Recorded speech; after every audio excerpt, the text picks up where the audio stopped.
Hello বন্ধুরা, মাম্পি রন্ধনশালায় জানাই তোমাদের সকলকে স্বাগত। আশা করি তোমরা প্রত্যেকে সবাই খুব ভালো আছো আর আমিও খুব ভালো আছি। অন্যান্য দিনের মতো আজও একটা ভিন্ন স্বাদের রেসিপি নিয়ে তোমাদের কাছে হাজির হয়েছি। তবে আজকের রান্না একদমই সিম্পল। তবে আজকের রান্না সাধারণ হলেও এর স্বাদ কিন্তু গরম ভাতের সাথে অতুলনীয়। আজ তোমাদের সাথে শেয়ার করব ছেঁচি শাক ভাজা। আর এই শাক কিন্তু মাঠে ঘাটে পুকুরের ধারেও কিন্তু হতে দেখা যায়। এছাড়াও এই শাক কিন্তু বাজারে খুব সহজেই তোমরা পেয়ে যাবে। অনেকেই তোমরা এই শাক চেনো বা ভাজা খেয়েছো, যারা খাওনি তারা একবার এই শাক ভাজা খেয়ে দেখো গরম ভাতের সাথে, তাহলে কিন্তু বারবার খেতে ইচ্ছা করবে। আর এই শাক ভাজতে কিন্তু একদমই অল্প উপকরণ লাগে আর খুব তাড়াতাড়িও কিন্তু এই শাক ভাজা হয়েও যায়। তাহলে চলো বন্ধুরা, ছেঁচি শাক ভাজা রেসিপিটা তোমাদের সাথে শেয়ার করে ফেলি। আজকে রান্নার জন্য যে উপকরণগুলো লাগবে চলো সেগুলোকে তোমাদের দেখিয়ে দিই। দেখো এখানে ছেঁচি শাক আছে। ছেঁচি শাকগুলোকে প্রথমে আমি ভালো করে বেছে তারপর একদম ঝিরিঝিরি করে কেটে পরিষ্কার করে ধুয়ে রেখেছি। এদিকে আছে নুন, চিনি, একটা শুকনো লঙ্কা, এদিকে আছে পেঁয়াজ। আমি দুটো মাঝারি সাইজের পেঁয়াজকে এরকম ডুমো ডুমো করে কেটে নিয়েছি। এখানে 3টে কাঁচা লঙ্কা কুচি কুচি করে কেটে রেখেছি আর এখানে 7-8টা রসুনের কোয়াকে আমি কুচি করে রেখেছি। আর আজকের এই শাকটা ভাজতে আমাদের সর্ষের তেল লাগবে, তাহলে এই হচ্ছে আজকে রান্নার উপকরণ। এরপর আমি গ্যাসের মধ্যে একটা কড়াই বসিয়ে দিয়েছি আর কড়াইটাকে খুব ভালো করে গরম করে নিই। এর মধ্যে দিয়ে দিলাম সামান্য একটুখানি সর্ষের তেল। তারপর তেলটাও একটু ভালো করে গরম করে নেব। তারপর তেলটা খুব ভালো করে গরম হয়ে গেলে প্রথমে দিয়ে দিলাম শুকনো লঙ্কাটা। আমি লঙ্কাটা মাঝখান থেকে ছিঁড়ে দিয়েছি। তারপর দিয়ে দিলাম ডুমো করে কেটে রাখা পেঁয়াজ আর সবশেষে দিয়ে দিলাম কাঁচা লঙ্কা কুচি আর রসুনের কুচিগুলোকে। তারপর মিডিয়াম ফ্লেমে সমস্ত কিছু ভালো করে একটু ভেজে নেব। এই ভাজতে ভাজতে কিন্তু দারুণ সুন্দর একটা গন্ধ বেরিয়েছে। যেহেতু রসুন আছে তার জন্য কিন্তু দারুণ একটা সুন্দর গন্ধ বেরোয় আর শাক ভাজাটা খেতে কিন্তু সত্যি দুর্দান্ত লাগে। আর এইদিকে দেখো কথা বলতে বলতে আমার লঙ্কা পেঁয়াজগুলো ভালো মতো ভাজা হয়ে গেছে। এবার আমি এর মধ্যে দিয়ে দেবো আগে থেকে ঝিরি করে কেটে রাখা ছেঁচি শাকগুলো। শাকটা দিয়ে ভালো করে ফোড়নের সাথে মিশিয়ে নেব। প্রথমেই কিন্তু নুন দেবে না, যেহেতু শাক থেকে প্রচুর পরিমাণে জল বেরোয়। তাই যদি এর মধ্যে নুন দিয়ে দাও তাহলে কিন্তু আরো বেশি করে জল বেরোবে, যেটা শুকাতে কিন্তু বেশ অনেকটাই সময় লাগে। তাই প্রথমে নুন ছাড়াই শাকটাকে একটু ভালো করে নাড়িয়ে চাড়িয়ে নেব। তারপর ভালো করে ফোড়নের সাথে মিশিয়ে নিয়ে ঢাকা দিয়ে মিডিয়াম ফ্লেমে 5 মিনিটের জন্য রেখে দেব।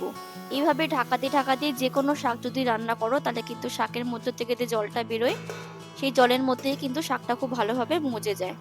এইদিকে 5 মিনিট সময় হয়ে গেছে, ঢাকাটাকে আমি খুলে নিলাম। আর দেখো তোমরা দেখে বুঝতেই পারছো শাকটা কিন্তু আস্তে আস্তে এবার নরম হওয়া শুরু করে দিয়েছে। এবার আমি শাকটাকে একটু ভালো করে নাড়িয়ে চাড়িয়ে দেবো, তা নাহলে কিন্তু তলার শাকগুলো পুড়ে যেতে পারে। এখানে বিশেষ কিছু আর করার নেই, আমি ভালো করে শাকটাকে একটু এইভাবে নাড়িয়ে চাড়িয়ে নিচ্ছি। দিয়ে আবার ভালো করে ঢাকা দিয়ে 2-3 মিনিটের জন্য রেখে দেবো, যাতে শাকটা আরেকটু ভালো করে নরম হয়ে যায়। ফিরে এলাম 2-3 মিনিট পর। এবার আমি কড়াই থেকে ঢাকাটাকে খুলে নিলাম। আর দেখো শাকটা কিন্তু বেশ অনেকটাই নরম হয়ে এসেছে। এবার আমি খানিকটা একটু নাড়িয়ে চাড়িয়ে নিয়ে এখানে দিয়ে দেবো স্বাদ মতো নুন। নুনটা এবার এই অবস্থায় দিয়ে দিলে কিন্তু শাকটা পুরোপুরি এবার মজে যাবে। আমি এখানে স্বাদ মতো নুন দিয়ে দিলাম, দিয়ে ভালো করে শাকের সাথে মিশিয়ে নিয়ে আবার কিছুক্ষণের জন্য ঢাকা দিয়ে রান্না করে নেব। আমাদের এই শাক ভাজা কিন্তু আর কোনো রকম মশলা লাগছে না। এবার শুধু নামানোর আগে সামান্য একটু চিনি লাগবে। তাহলে তোমরা বুঝতেই পারলে একদমই অল্প উপকরণ দিয়ে কিন্তু ছেঁচি শাক ভাজা তৈরি হয়ে যায়। ফিরে এলাম 2 থেকে 3 মিনিট পর। আমাদের শাক ভাজা কিন্তু প্রায় শেষের পথে।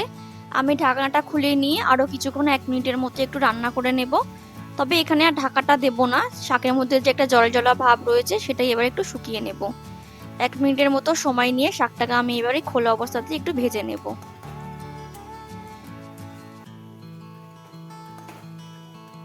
আমি 1 মিনিট সময় নিয়ে শাকটা কিন্তু খুব ভালো করে ভেজে নিয়েছি। আর দেখো তোমরা দেখে বুঝতেই পারছো শাকটা কিন্তু পুরোপুরি ভাজা হয়ে গেছে। এবার নামিয়ে নেওয়ার আগে আমরা এখানে একটু মিষ্টি দিয়ে দেবো। আমি এখানে চিনি ব্যবহার করেছি।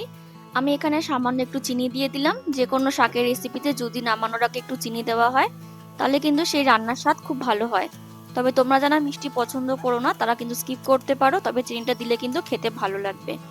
চিনিটা দিয়ে খুব ভালো করে শাকের সাথে মিশিয়ে নিচ্ছি। চিনিটা দেওয়ার পর আমি আরো কয়েক সেকেন্ডের জন্য একটু ভালো করে শাকটাকে ভেজে নিয়েছি।